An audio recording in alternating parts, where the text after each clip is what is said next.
Hey guys, welcome to Southerntrace Camping, where today we're coming to you from JellyStone at Whispering Pines. Now this is located just north of Tyler, Texas, and this is actually my second review of this park. This is a drive-through review that kind of gives you a first-hand look of the park and kind of gives you just the feel of what to expect when you arrive. Now when you get here, you will pull up right here at these parking places with your RV or travel trailer, and you'll check in at the office over there on your right.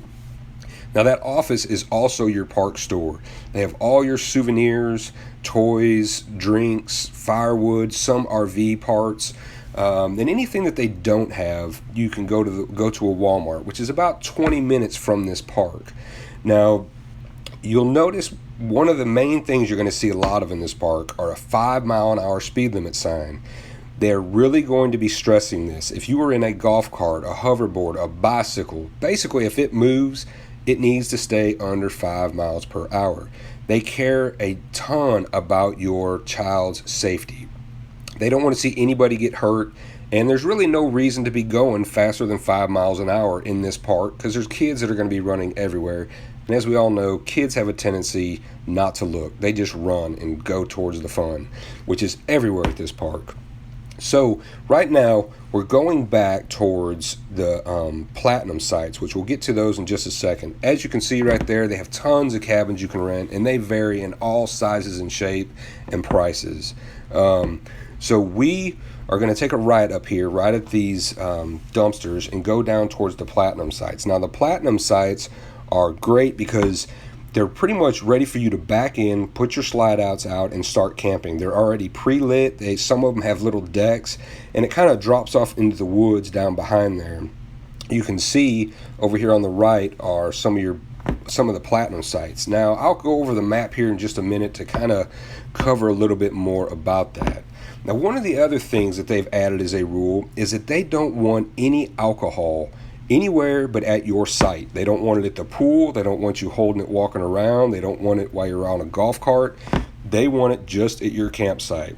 And it's okay if you have a few beers with your dinner, but they do not and will not tolerate any drunken disorderness. If you're coming to this park thinking you're going to party and have a good time, this is the wrong park for you. You need to find somewhere else to go because they will not put up with it, and they will throw you out of their park, and you will not ever be welcome back. Again, this is the platinum sites we're cutting through right here. I just did a turnaround. There was an extended stay loop at the back, and if you want more information on that, you can contact the park for their extended stay loop. But you can see most of these sites through here are very well shaded, and they're fantastic sites. And again, those are your premium sites. Now, one of the things that sets this park apart from a lot of parks, you can tell a great park by the way the owners take care of it. The owners at this park put a lot of TLC into this park. They put a lot of their money back into it. They're always trying to find ways to better your experience so that you and your family can have the most fun while you're at their park. For example, they have a bounce pillow, they have a little mining station, laser tag, putt-putt, basketball, shuffleboard, a fishing pond. They have outdoor movies, campfires that are outdoor, which is right there on the right. They do some campfires there. They have a great playground. And one of the things about putt-putt, you do have to buy a $5 ball, which is not a big deal. You have to own the ball, and then they'll give you the putters. They had a lot of stuff disappearing over the years, so this was the best way to kind of control that aspect of it. One of the other things they want you to be mindful of is their noise policy. It's quiet time at 10 p.m.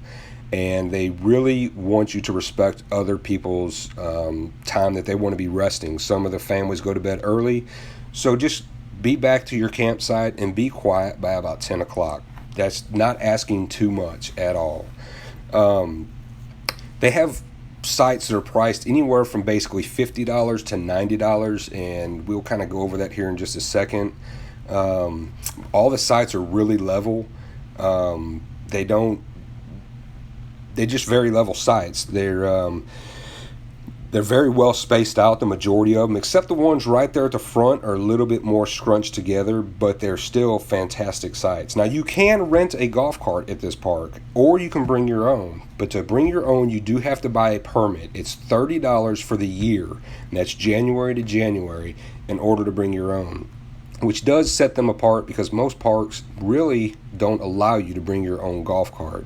And right through here, you can see on the right, they have their new splash pad and swimming pool, and you have your laser tags and horseshoes and all that stuff over here on your left. And then up there with the covered yellow sunshades is your bounce pillow.